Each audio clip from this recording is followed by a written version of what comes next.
Even though I left the hospital with what seemed to be a normal working brain, I knew something wasn't quite right.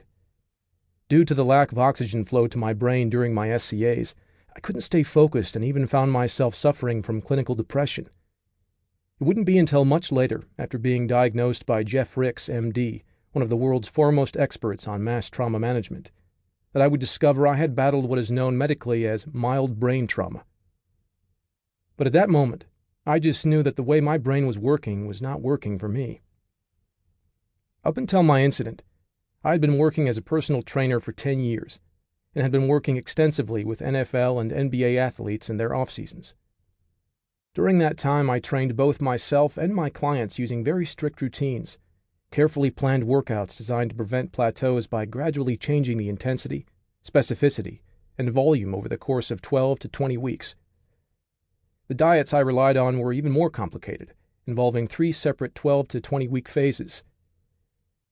I was a measurer, a calorie counter, and focused on every single nutrient level in every single food. I even wore a watch and set alarms to remind myself to eat at exact times, just to try to capitalize on my body's hormonal functions around whatever stimulus I was getting by eating a particular food. If all that sounds confusing, trust me, it was. In fact, it was nauseating. But after my SCAs, I was suddenly someone who had to monitor his stress, so it was unhealthy for me to follow complex and frustrating programs anymore. I was also still someone who couldn't remember what he had just done minutes before. Sometimes my watch would go off and I wouldn't know what meal I was on. Sometimes I wouldn't even know what day it was. It was unbearable and undoable, which was why I decided to stop everything I was trying to do and simplify it. I had to work around my brain to keep my body from falling apart. Instead of trying to focus on exercise and diet programs lasting 12 to 20 weeks, I started focusing on one meal at a time, one snack at a time, one workout at a time. And for each time I ate healthy or finished a workout, I gave myself a grade of 100%. At the end of the day, I would sit down and go over everything I had done, even if I didn't remember doing half of what was on my list. If I managed to do everything and I scored 100% on every meal, snack, and workout, I considered myself successful. And the next day, I would do it again, and the day after that. At the end of the week, I added up my total score to see how successful I had been for 5 days straight.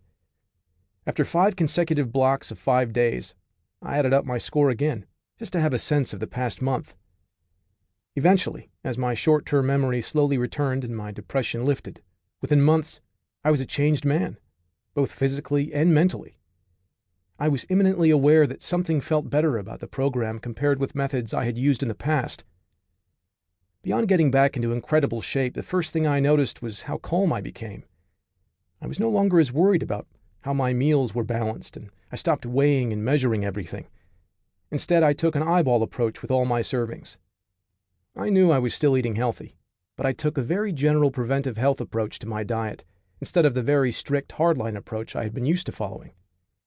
I also noticed that I was no longer that person who was hard to go out to eat with, so my friends no longer had to kill themselves trying to find restaurants that could accommodate my crazy dietary habits. Suddenly, I could eat anywhere. I accepted that every meal wouldn't be perfect, but so long as I ate certain foods, everything would be all right. I returned to work as a top trainer 3 months after my incident and started using 25 days with clients immediately. But to be honest, I didn't start them on it because of the amazing results I had seen in myself. I did it because it was the only way I could keep track of their programs. I had them carry journals and grade themselves at every meal, snack, and day I wasn't training them, so I always knew exactly what to do and where they had slipped along the way. It made my training job easier and made their outcomes more enjoyable for them by streamlining my approach to diet and exercise into a 25-day block of time.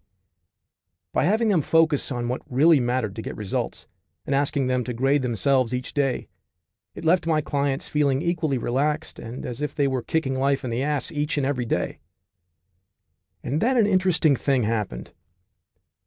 Before my SCAs, I had always had a great success rate with all my clients in getting them to get onto the difficult-to-manage nutrition programs I was suggesting.